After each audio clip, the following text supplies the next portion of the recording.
All right, beautiful. Round two. We are starting again the podcast. Technical difficulties. And Matt, welcome back. Thanks for being here. Thanks, mate. We should have recorded this podcast even last week on the way, and we even contemplated in the car as we were driving from Sydney to Canberra.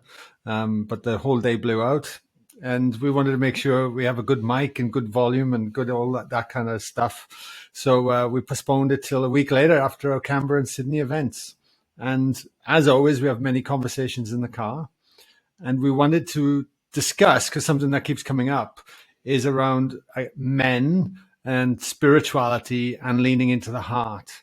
Because clearly, what were the numbers you just said? We had about 140 people combined over the weekend, and probably 11 10 men at best. Yeah. 11. It depends on if you count us or not. It's questionable sometimes. Exactly.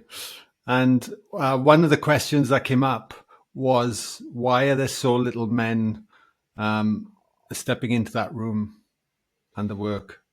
And I think she also framed it as, what caught me was when she posed that question, she said, there's a lot of men out there that could really benefit from this, but they're not here. And she says, what advice do you have for men based on your journey to find this work, in essence, find their hearts, I think.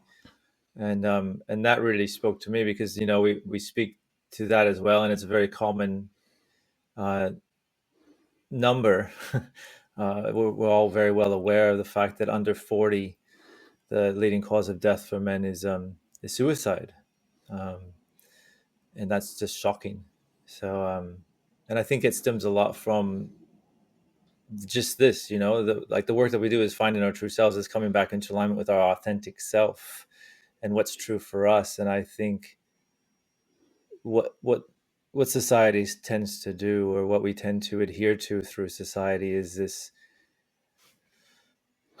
disconnect from our true desires and our truth of who we are and what we are supposed to be, whether it's a role that we play through being a father or a partner or a career-minded person or what have you. And a lot of times it's at the detriment of what is true to us, what is true for our hearts.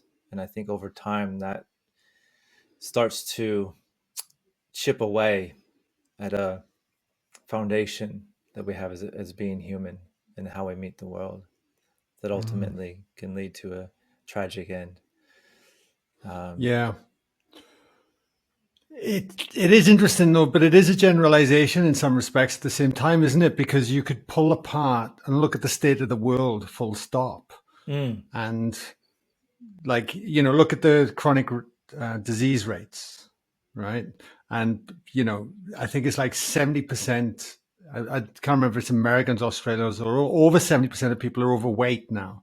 Right. And that's become a very norm, which is, I believe, a symptom of education and a symptom of society and the convenience of everything in some respects, but the disconnect, so I think you could throw a dart, whether it be throw it at men, throw it at women, throw it at the health crisis, throw it at politics. And it's almost like everything is breaking down to a degree. And we all could benefit from this work, no matter which I biasly see it as well. But it does concern me when I do look at that and think, wow, it would be great to have more men in the room that are actually connecting to their hearts or ready to allow themselves to be more vulnerable to step into an environment, because it's such the challenge is the perception of, from the outside looking into this world, is a very warped perception to what I think is actually where the rubber meets the road and what this work is all about. I think we could all have that bias lens, and it's not until we start from that point. And then it's like, well, what is the language? How do we then bridge that gap? So this becomes a very normalized part of our society, I feel, that we can openly have conversations about and be able to openly speak about emotions and be able to openly express ourselves without being judged, shut down, or slammed, or ridiculed, or feel as a man demasculated in some way, or you think you are, you know. You covered a lot of ground there, mate. I think Yeah, you're well, exactly yeah. right, because I struggle with the generalization of that as well, and the misconceptions of this work being, you know, fluffy and maybe just like a luxury of a first world country, which in some respects it is. You know, we don't have to um, put all of our energy into surviving, and you know, we've got the luxury of actually being able to sit in a room quietly and not, you know, have threats coming at us, which is what a lot of countries do have. I think of Michael Beckwith actually leaned into that, and the way that he framed it is that it's actually our responsibility then, because we have such blessings in our lives from our, you know, demographic where we're at in the world, that we hold that space for everybody to come to that space, and the world to come into a more peaceful place, as we've come into more peace with ourselves. But I digress. It's the idea then that it's fluffy duffy and airy fairy stuff, I think is a misconception, and that it's um, not it's a weakness almost from a male point of view to lean into this work, as a generalized way of framing it. And it's quite interesting because from my background, coming from Middle America, growing up in the 80s, early 90s, to be a sensitive, introspective, shy, even man, it was or boy was frowned upon. It was not really okay. And you know, I say in the workshops how it was my humor that then was my strategy to cope with, um, you know, that dynamic and all the ridicule that I would get. Um, and over time, I think, you know, in many ways, then I judge myself as weak, as not not as masculine as I need to be, as there's something wrong with me. You know, all these types of things would come forward for me. And it wasn't until I really started to have to cope with what was going on in my heart because of the death of my mom that I Mm. started then to have to deal with emotion. I couldn't live with all the grief that I was feeling, and so I had to actually move into that and understand that. And in that understanding, then it gave me a greater understanding of who I actually was as a person, and how I feel, how I interpret things, how sensitive I am, you know, all this type of stuff. And that as I lent into that vulnerable place, I realized a strength that I never would have found if I adhered to the conditioning that I grew up with.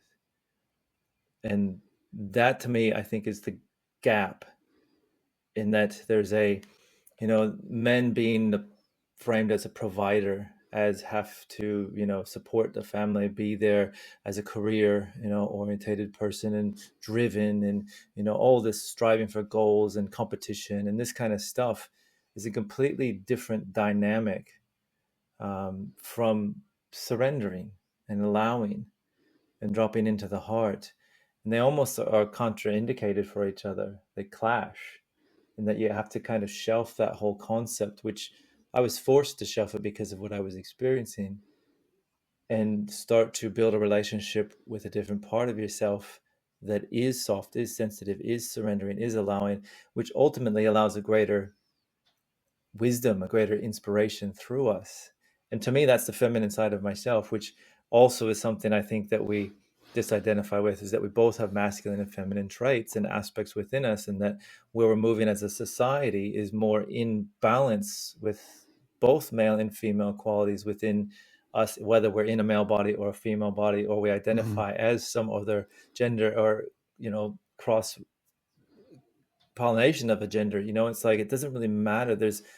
There's a vastness to being human that needs to be embraced within each one of us. And I think as we do that individually, then the paradigm will start to shift, and the separation between men and women would start to disintegrate, which it is in a way, from the different um, minorities speaking up as to gender um, bias and whatnot. So, um, Yeah, I think it's a slow moving process, but to continue, and I also think that neither anyone that we all feel to the same depth, whether we're male or female or whatever we are, and that there's a feeling and a sensitivity and a compassion and a love that is felt across the board, and there needs to be space for that to emerge, which I don't feel that space is often given to men, especially at the pace that we function and we process information.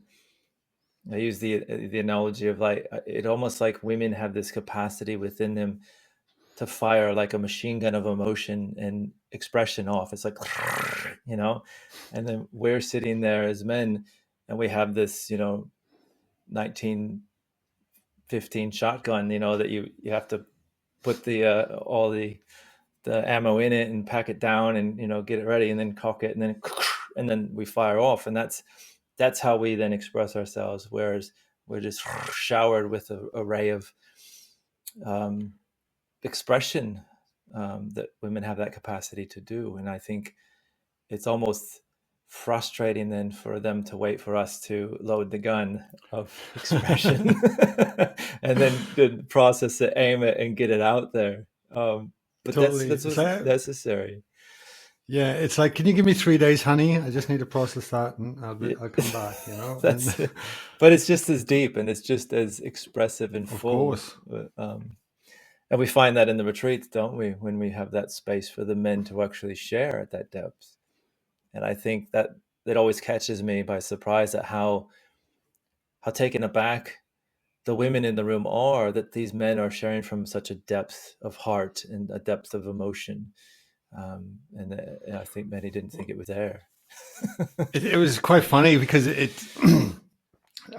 quite often as well. And I can put my hand up to this, with me being one of them as well. But you can just sort of fumble your way and find yourself into this work, not really like not chasing anything, because you're more worried about what the fuck you're doing there in the first place, because you're a man. Yeah. This is not.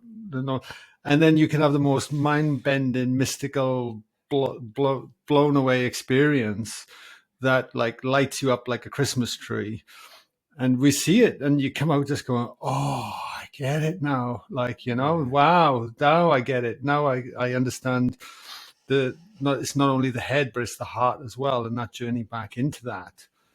And, and, you know, quite often the women will go chasing that experience, and then it doesn't happen Mm. as well in some respects. I certainly know that was my experience, and the environment I was in at the time, you know, which I find fascinating. But as you were sharing all that, I was thinking about, how do we bridge that gap, that missing void for the male to be able to accept that other aspect, that other quality. You could say the feminine energy. I look at it as the heart, and I think about the Zach Bush, when he was speaking about he did a shamanic ceremony, and he had this vision of a bird that was flying on one wing, and the wings being a male and female energy that was creating a whole of the bird, because it was only flying on one wing.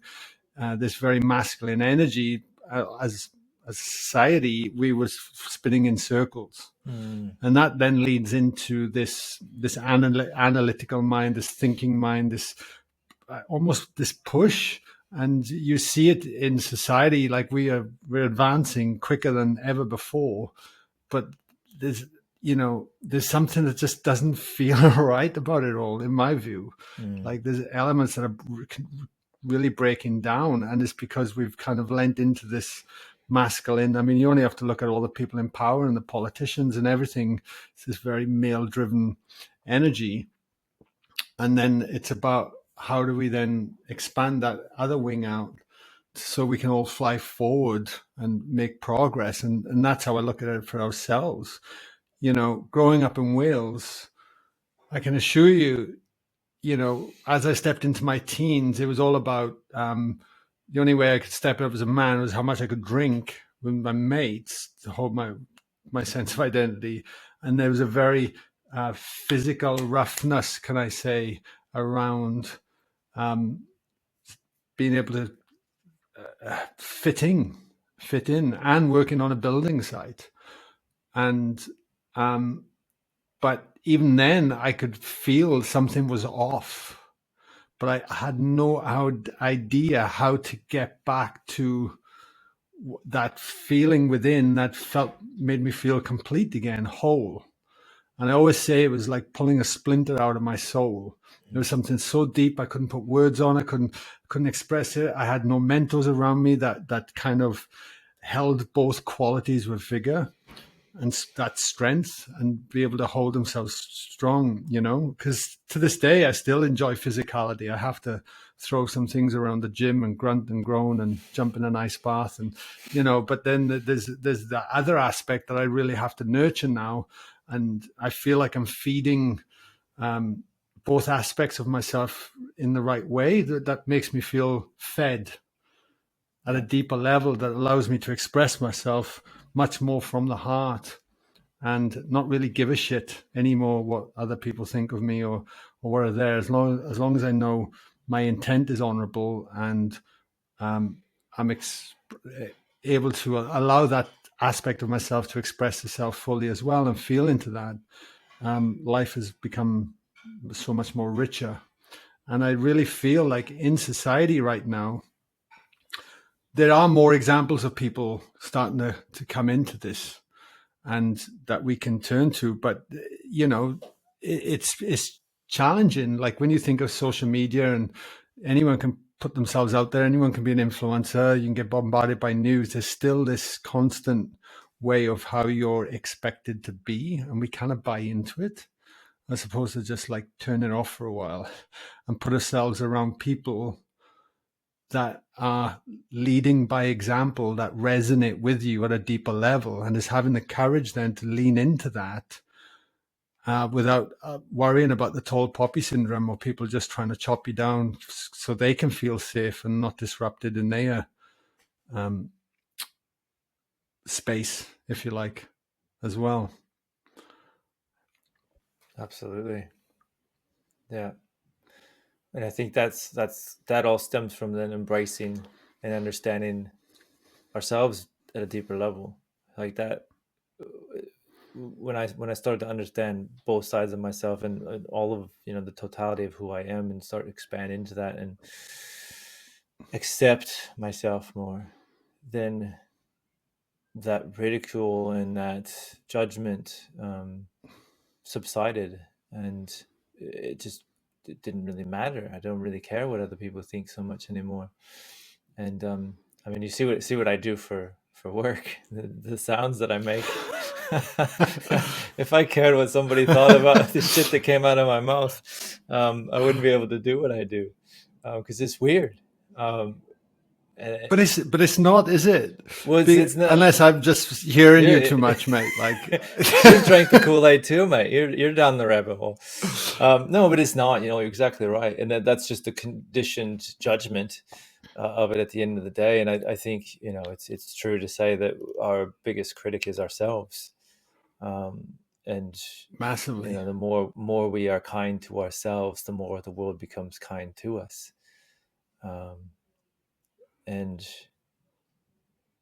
yeah, and I can relate to men as well. Like, I've like this. Oftentimes, I just need to just get away from everything. I just need to get away from all humans and all of life, and it's like I just feel this overwhelming kind of heaviness upon me. As being a parent, being in a relationship, the career, building the business, whatever. Sometimes it just gets to be too much, and it's like, what is the actual point to it all? And it's just, I can feel that despair and that hopelessness, and it's that ability that I have nurtured over time. Because I remember I was a computer programmer for a while in Los Angeles, and I used to work up into the hills of just north of LA,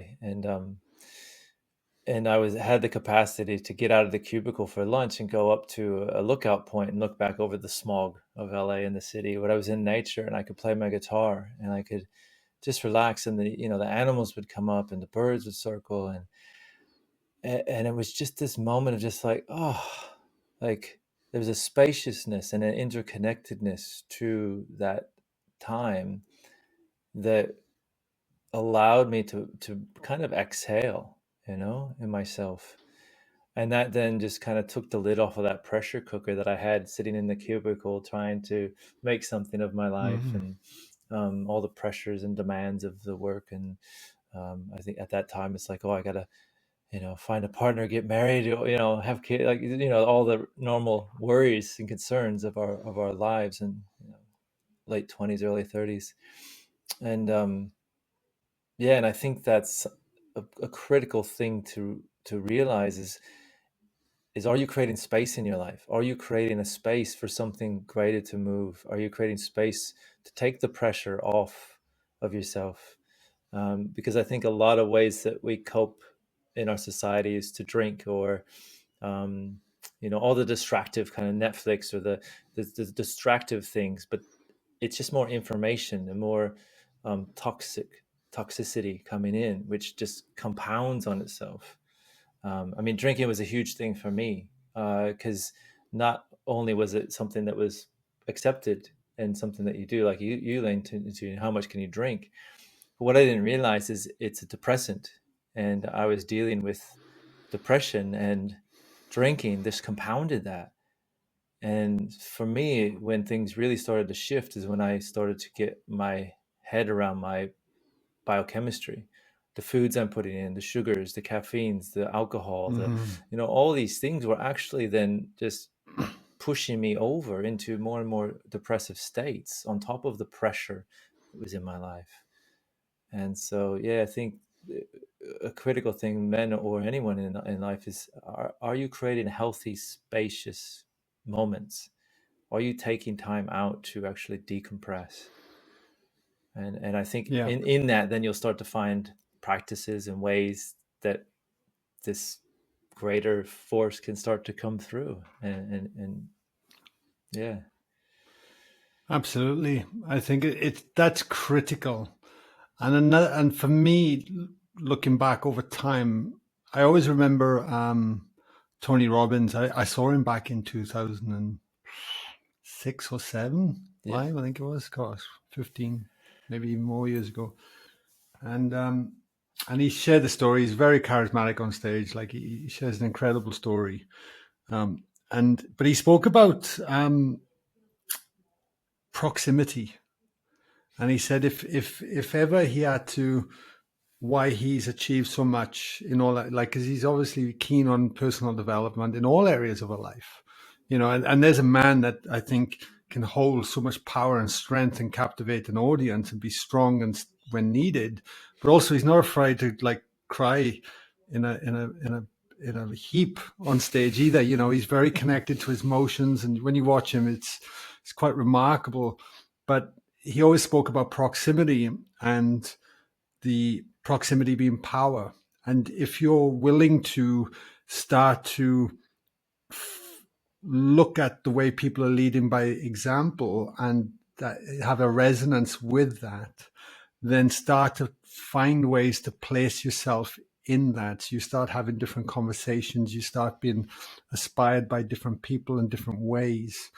And over time, it has to rub off. You're either going to resort back to your old way, or you're actually going to go, you know what, I want more of this, and start breaking away from the old patterns into the new. I've personally, on a bias level, I think that's why the retreat is phenomenal, Mm, because you can pull people out of their environment, out of their day to day, away from everything that's reminding them of who they think they are. mm, And you're placed in a space where you really start to dive in. And the reality is people come for many different reasons, but we're all coming for the same thing. mm, And that's, to really find ourselves again at some deeper level, and embody that aspect, and continue to allow life to flow through us as opposed to resisting all the time. mm, And I know that I've made a conscious effort over the years, because I suffered quite a long way of feeling depressed, really. I mean, I probably would have been diagnosed if I had gone to see about it. And it was then finding ways to infiltrate my ears, to infiltrate myself. And bit by bit, I was able to then start to connect deeper to myself and look at other ways of approaching life. It's not just the way that, mainstream wants us to fall in line to. It's not just the only way to skin a cat. And until you're willing to, I guess, be open. We don't know it all. What's the for humility, right? Actually start to the beginner's mind, start to go, you know what? Like the more I look back at myself when I used to think I knew it all, fuck, what was I thinking? Like it just we know nothing. No. And that's where true courage lies. And surrender. You mentioned that at the beginning. Yep. I think it's the ultimate act of courage, without a doubt. I think. Yeah. It's surrender, not giving up.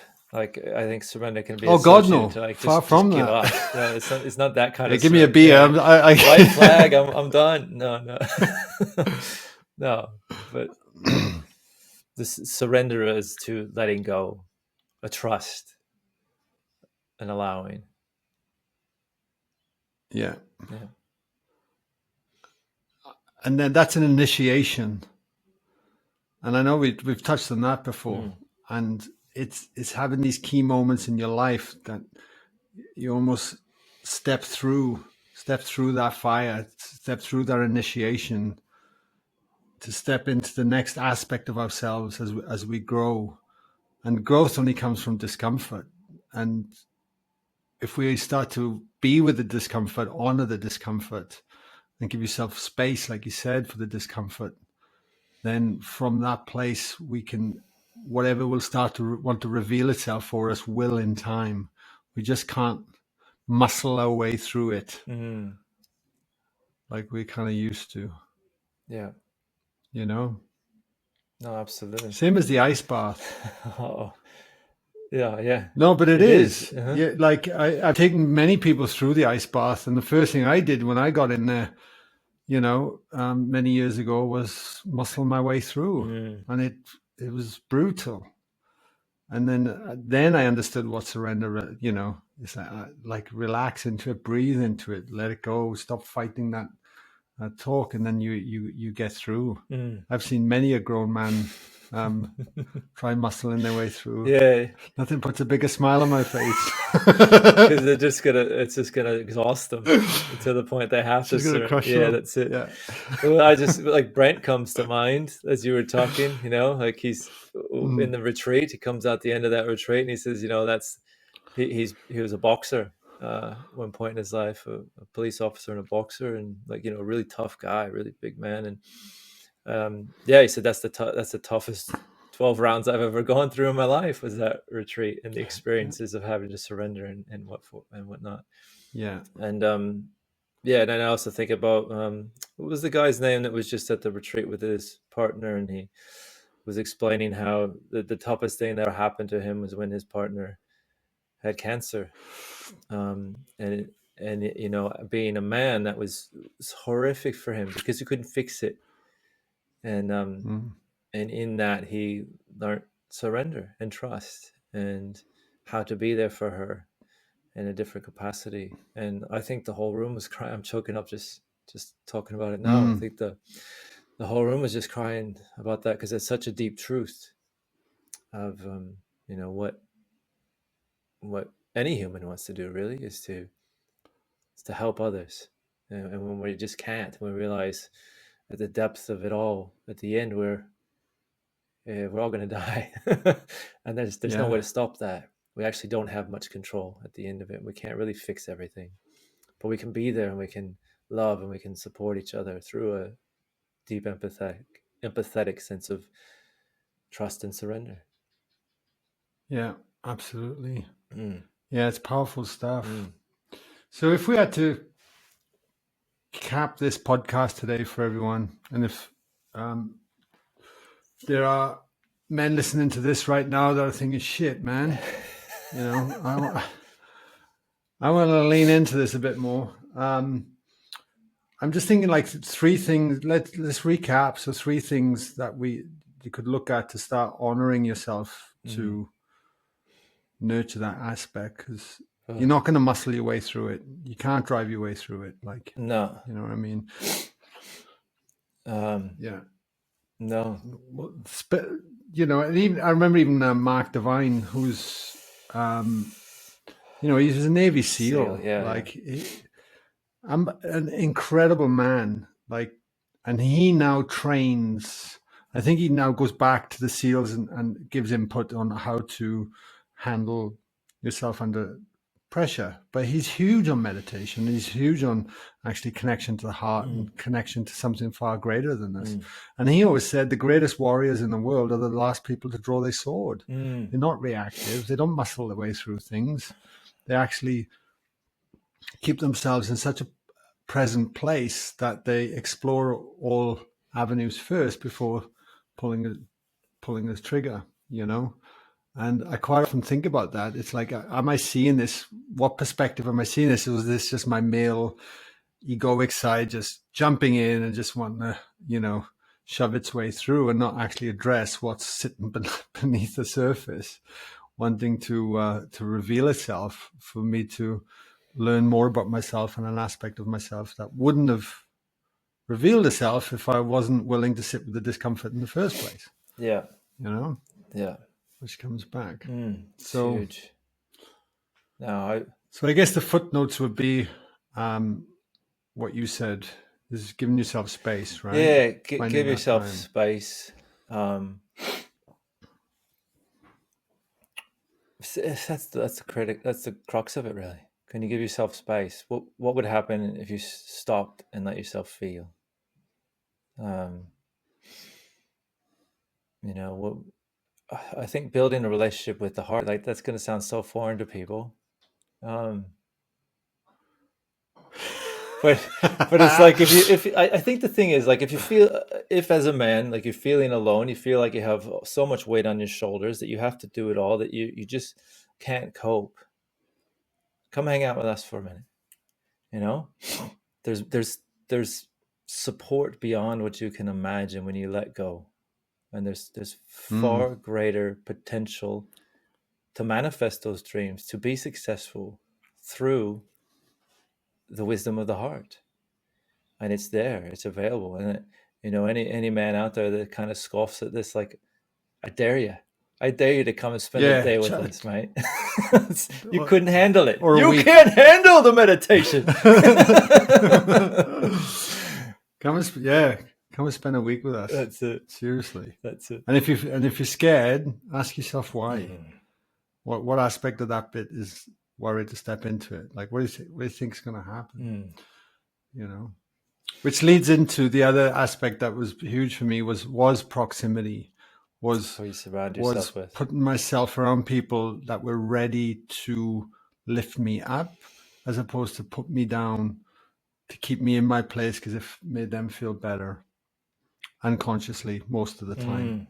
It's massive, and it's huge. And I realized how much of myself I'd lost because I was a pleaser, unconsciously just trying to keep the peace within everything and everyone, you know.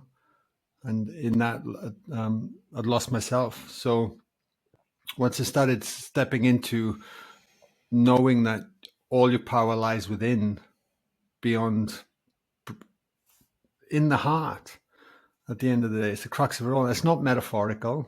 It's not some nice wishy-washy like terminology. It is, you can feel it. It's a very visceral sensory experience. And once those neural pathways are connected from the head to the heart, like that freeway starts opening up and the traffic starts moving freely between the two, like, look out. Yeah. That's when things get really interesting. Magic happens. Any last words before we wrap this up? Mate, I think my intention for putting this out there and having this conversation, because it's something we kind of shied away from over time, is to just, if it could help somebody out there, some man out there that's just on the edge, then I hope it does. And I my heart is open to anybody out there, and you share this around to anybody you think would need it, because some lonely, struggling people out there that could really use some of this work. So, yeah. 100%. Amen to that. Thank you. Thank you all for listening. Thanks, mate. Hopefully we will meet you one day in person soon. If you do want to check out where we are moving around up and down the East Coast and moving into we're even booking out 2023 now. Jesus. Leaning into Europe, mate. Europe. Yeah, we're currently in the middle of quite a promotion within Europe, actually. So Live in Flow is gaining some incredible momentum in Europe. So we're excited to get over there next year. So lots happening. Just come back to liveinflow.co, sign up to the email, and you can stay up to date. And yeah, hopefully we'll meet you in person one day soon as you dive in further. Thanks, legends. Awesome, See you soon. Thanks, everyone. Much love.